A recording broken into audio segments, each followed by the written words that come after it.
Hello and welcome to this section in the Setting Up CertSecure Manager. I'm going to go through setting up with a Microsoft PKI and setting up the connector. The first step is to download the connector. There's basically two ways you can do this. I am on a domain joined system here, so you can either go on CertSecure on your local computer, download it, and transfer it to that domain joined virtual machine. If your domain joined machine has a network device, you can go straight to CertSecure Manager on there and download it that directly. I'm going to go through that way. First, you'll come to Utilities and Connectors, and then to Downloads and Download Microsoft. This is the connector, so I'm going to go through in here, and I am going to set this connector to a specific location. You can set this anywhere, but I am going to set it in a specific directory. I'm going to extract all, extract it here. Then once that's done, I'm going to come here and I'm going to copy this folder once this loads. Once that is done extracting, you can come here and copy this. I'm going to go to my local disk, my program 86 files, CertSecure 3.0. I already created a folder. This is just an empty folder that I named CertSecure 3.0-connector. Then I'm going to come in here and paste what we just extracted.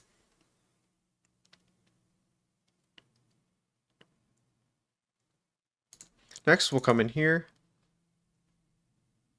and edit this conf file.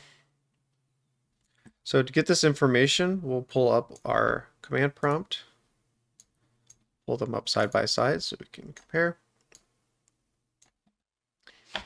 Here you'll do certutil. And we'll grab a couple things from here for the conf file. First, we'll get the config, copy that. And this will go in CA config under MSCA. Next, we will set our name. I'm just going to set this to CLM training underscore connector. Next, we need the CA name. So we'll come here and grab that. Paste that here. Next, we'll set the IP. This will be a little bit different for you. But for me, for this environment, it'll be this.com. Next, you can set the directory. I'm going to just do the C drive, but the only thing you really need to make sure for this is that the directory exists. You can put this anywhere you'd like. Once you've done that, you can go up here, save, and close that. Come back to our folder and open up a CMD in this directory. Then once you're in here, you can type EC tab and then install. So you'll run this command and it'll install the connector. Once that's done, we will go to check and make sure that that is installed and in our services. So we'll come here and refresh.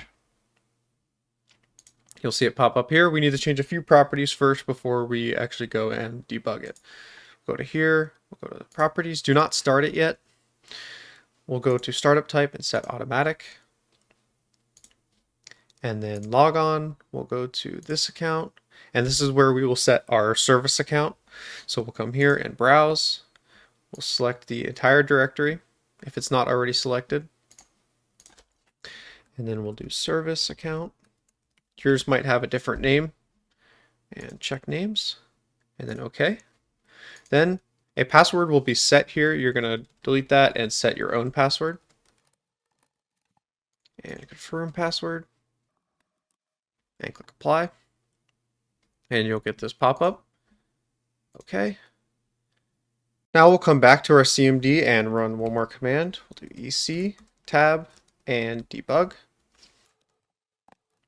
It will ask us for a registration key, and we'll go back to our front end and grab a registration key, copy that, and come back here and paste that here. Enter.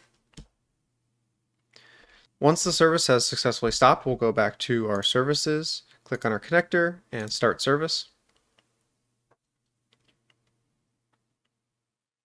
Now, once that's running, we can go back to our front end and go to our connectors And you may have to refresh, but it'll be displayed here and your connector will be all set up. That is about it for today's video. Thank you guys for watching. If you're interested in the full playlist, there's a link in the description below, or you can go on Encryption Consulting and find our playlist on there.